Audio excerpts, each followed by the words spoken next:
یہی بربادی ہے. جس نے اس کو برباد کر ڈالا ہے، اس کے باتوں پر ٹھوک رہے ہیں، اس کی آبرو کے کفن تک ڈالتا ہے، اس کی بستیوں دھواں اٹھتا ہے، کلیاں ہو گئی ہیں. یہ 2 دن کی بات نہیں ہے. اور یہ دنیا کی بربادی سے یہ قوم برباد ہو جائے، مٹ جائے، یہ اللہ کی بات آج دبی ہوئی ہے. اللہ کے کلام کی آج کوئی عزت نہیں ہے. اللہ کے نبی صلی اللہ علیہ وسلم کی سنت کا کوئی مقام نہیں ہے. دین کا مذہب آتے ہیں صرف باہر والے نہیں، جو امت کی قوت، یہ جو اپنے زبان سے نعرے لگاتے ہیں لا الہ الا اللہ محمد رسول اللہ، یہ اللہ کی کتاب کا مذاق اڑاتے ہیں، اللہ کے نبی صلی اللہ علیہ وسلم کی سنت کو مذہبے کے ساتھ نوازتے ہیں، اور اللہ کو دن دہاڑے راستے گلی میں ہر جگہ اللہ کو سب کو ختم کرتے ہیں. پیر پھسل جائے تو کیا غوث کا نعرہ لگتا ہے. اللہ کے گھر کی طرح سے حج کی بجائے ہر جگہ عرف ہو رہے ہیں. اللہ کے بندوں کے گھروں کے ساری نظر و نیاز ان کے سامنے پیش کی جاتی ہے. وہ مشکل کشا ہے، وہ دستگیر ہے، وہ داتا ہے، وہ بندہ پرور ہے، وہ مجیب الدعوات ہے، وہ سمیع الدعا ہے. اللہ کے ساتھ یہ ظلم آج یہ امت کر رہی ہے. دوسروں کا کیا شکوا کرے. آج ان کا یہ حال ہے. ان کے بڑے بڑے جو گزرے ہیں صدیوں سے یہی بات کہتے آئے ہیں. کبھی اللہ کی بات کا انکار کرے، اللہ کے ساتھ اللہ کو جن کو انہوں نے ولی بنایا ہے وہ ساتھی بنائے، اور کبھی نبی صلی اللہ علیہ وسلم پر الزام لگائے وہ ذلیل الزام کہ جو یہود النصارہ اور منافقین لگاتے تھے. یہ سب کچھ یہ امت دیکھ رہی ہے اور اس کے اوپر مدد ہے. یہ ہے جو اس کی نگاہ میں عزت والے ہیں، ان سے گن گائے جاتے ہیں اور ان کا نام آ جائے تو چہرہ پھر اٹھتا ہے. اور توحید اللہ کی بندگی اور اکیلے مالک کی بندگی کا ذکر آئے تو اس کے بعد ان کا دل بھیگ جاتا ہے، ناگوار خاطر ہوتا ہے، کتنے بدل جاتی ہے. ہماری دل شکوا کرتا ہے میرا ذکر اللہ وحدہ. یہ ان دنیا سے یہ لالچی ہیں جو اس پر ٹوٹ گرنے والے ہیں. یہ ان کا عالم یہ ہے اللہ کے جو دشمن ہے اذا ذکر اللہ وحدہ. اگر اللہ کی توحید کا ذکر آئے کہ وہی ایک مالک ہے، سب مملوک ہے، ایک خالق اور سب مخلوق ہے، ایک داتا ہے اور باقی اس کے در سے بھکاری ہیں، ایک عرش والا ہے باقی سب فرش والے ہیں. اگر کہیں اس کا معاملہ ہو وہی سنتا ہے، وہی جانتا ہے، وہی نفع نقصان پر مالک ہے، وہی موت اور زندگی دیتا اور چھین لیتا ہے، اور وہی ہے جس کے سامنے جانے کے بعد فیصلہ ہوگا کہ کون اس کی درگاہ کا راضا ہے اور کون سرفرازی کے تاج کا مستحق ہے. ماجو ایک مالک. جب یہ بات آتی ہے اللہ کی توحید یوں کھول کر سامنے لائی جاتی ہے اور ان کو چراغ دکھایا جاتا ہے کہ جن کو تم آج اپنے سر پر بٹھا رہے ہو یہ تو اللہ کے دشمن تھے، یہ نمکخوار تھے لیکن نمکخواری تھی.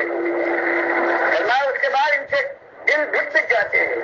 ویسا ذکر الذین من دونی، اور اللہ کے علاوہ جو ان کے رحمت اللہ علیہ اور ان کے امام اور ان کے پیشوا ہیں جن کے یہ بن جاتے ہیں، دل میں مناتے ہیں، جن کی نظر و نیاز پیش کرتے ہیں، ان کا ذکر آ جائے تو اذا هم یستبشرون. مالک فرماتا پھر اٹھتے ہیں. آج اس امت یہی کہتے ہیں.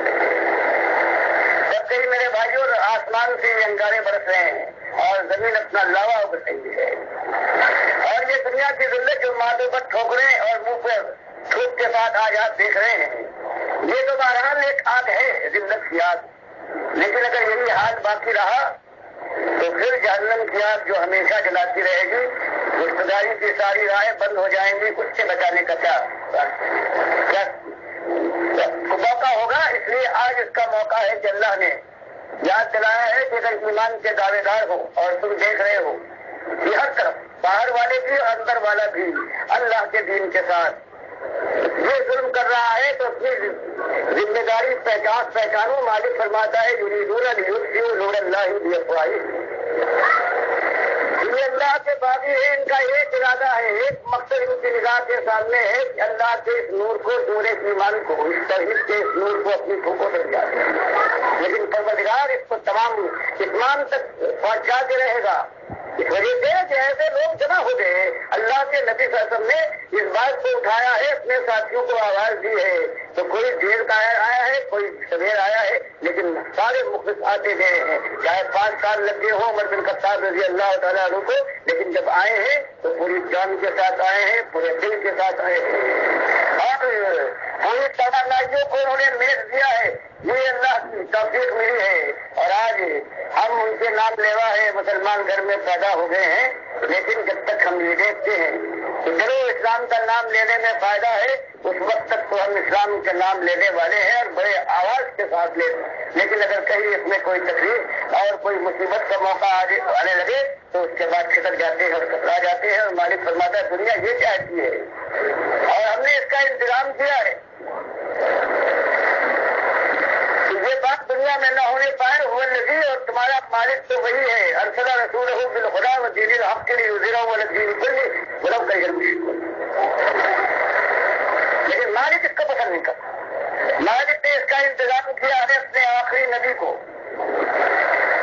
ہدایت کے ساتھ کوئی رہنمائی اس کی ہے، کتاب کی ہے، اور ذمہ داری ڈالی ہے کہ یہ دین حق ہے جس میں ایک مالک کی پوجا ہوگی اور طاغوت کے ساتھ دشمنی اور کفر کیا جائے گا، اس دین کو ساری دنیا میں غالب کرنا یہ آپ کا فریضہ ہے، سارے انتظامات کریں اور اس کے بعد پھر وہی چیز جو آخری چیز ہوتی ہے فولاد کو استعمال کرنے کے لیے، اور اس طرح سے، اور دنیا میں یہ مشرک ہے چاہے یہ بادشاہی کے تخت پر بیٹھے ہوں یا خزانے کے ساتھ بنے ہوئے ہوں یا دینداری کا کاروبار کرتے ہوں یا یہ عوام ہے جو ان کے ان مرا کے قبضے میں ہوتے ہیں، یہ مشرک جل جائے ان کے کلیجے سے ہو کے اٹھے اور بات کیے۔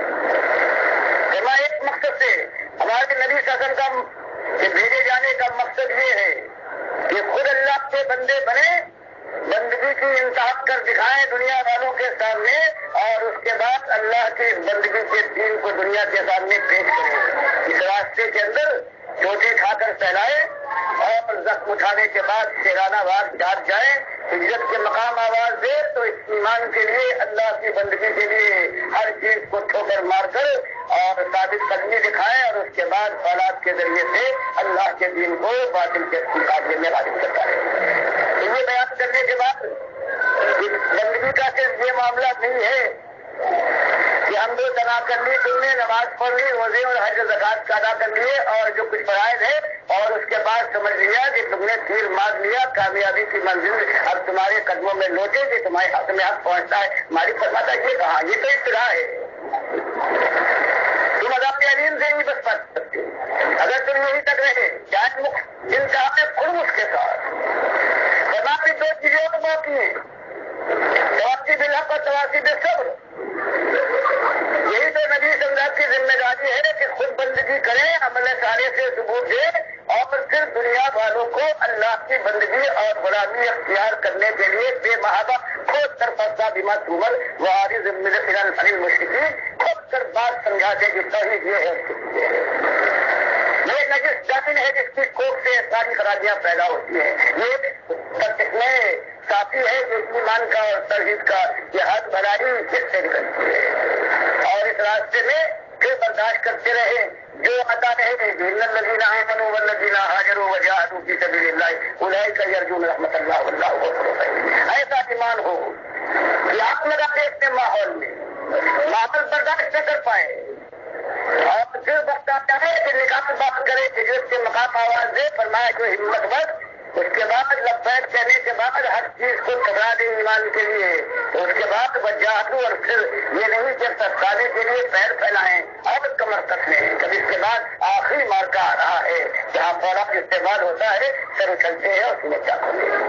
ورنہ یہ کر اولئک یرجون رحمت اللہ، اگر اللہ کی رحمت کے لیے امیدوار ہیں بھلے سے ان کو حق پہنچتا ہے، اور جو اس سے کم تک جانے کا ارادہ رکھتے ہیں ان کو یہ حق نہیں پہنچتا، وہ سوچنے ہیں ان کے لیے مالک فرماتا ہے یا ایھا الذین آمنوا من یرتد منکم عن دینہ فسوف یأتی اللہ بقوم یحبهم ویحبونه۔ اور اگر یہ ہمت نہیں ہے ایمان اور نماز و روزے تمہارا معاملہ ہے، دین کو کھول کر دنیا کے سامنے رکھنے اور اس راستے میں جم کر کھڑے ہونے اور یہاں تک کہ کھانے اٹھو جانے، تو اس کے اوپر بھی سب کرنے کا اجازت نہیں ہے، تو مرتد ہو جاؤ، اچھا ہے تمہارے لیے، نامرادوں اور نامردوں کے لیے اللہ کا یہ دین نہیں ہے۔